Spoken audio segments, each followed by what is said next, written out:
WBCS men's 2022-এর এটা অঙ্ক।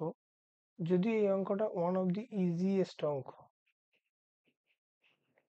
যারা আমরা অঙ্ক নিয়ে প্রথম কম্পিটিটিভ এক্সামের জন্য পড়তে শুরু করি, একদম শুরুতেই এই জিনিসটা শেখানো হয়। এই ধরনের অঙ্কের ক্ষেত্রে কি জিনিস দেখতে হয়, এই যে নাম্বারটা আছে সেটা n into n plus one, অর্থাৎ যে কোনো পরপর দুটো নম্বরের গুণফল আকারে ভাঙা যাচ্ছে কিনা। এই ক্ষেত্রে আমরা দেখতে পাচ্ছি এটা 3 into 4 আকারে ভাঙা যাচ্ছে, নাম্বার ওয়ান।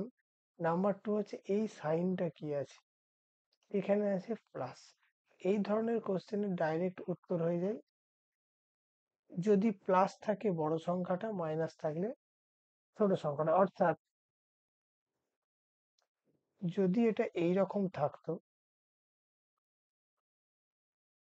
তাহলে এর উত্তরটা হতো 3, কিন্তু আমাদের কোশ্চেনে যেহেতু প্লাস আছে এর উত্তর হয়ে যাবে 4। এটা কম্পিটিটিভ এক্সামে যখন আমরা পড়তে শুরু করি, যে কেউ একদম প্রথমের দিকে শেখানো হয়। এটা পড়ার বা উত্তর করার জন্য কোথাও কোনো ক্যালকুলেশনের প্রয়োজন নেই।